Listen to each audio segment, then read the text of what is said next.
محمد شريف أنهى كافة الاتفاقات الرسمية مع المسؤولين في الزمالك.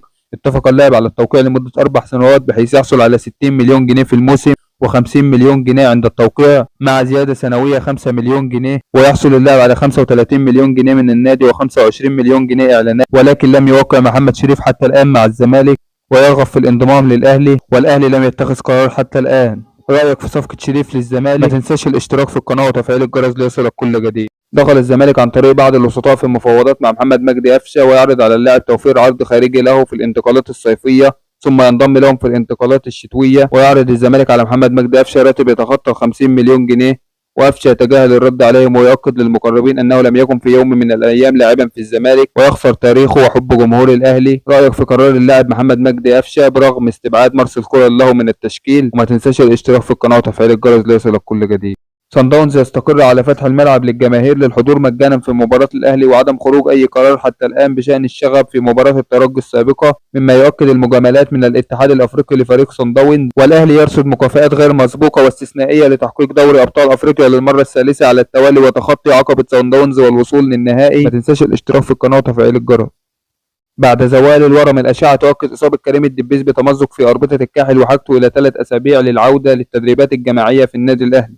وتؤكد إصابة يحيى عطية الله بمزق في العضلة الخلفية وحاجته إلى شهر ونصف للعودة للملاعب، ثم تنتهي فترة إعارته إلى النادي الأهلي ويعود إلى نادي سوتشي الروسي. ودخل نادي الوداد المغربي في مفاوضات من أجل ضم اللاعب يحيى عطية الله لاعب الفريق سابقا للانضمام واللعب معهم في كأس العالم للأندية. رأيك في صفقة يحيى عطية الله لنادي الوداد المغربي؟ وما تنساش الاشتراك في القناة وتفعيل الجرس ليصلك كل جديد.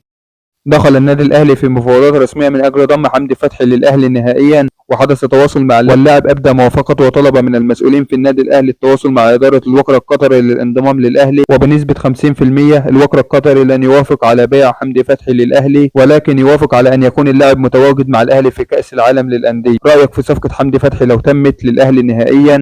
وما تنساش الاشتراك في القناة وتفعيل الجرس ليصلك كل جديد.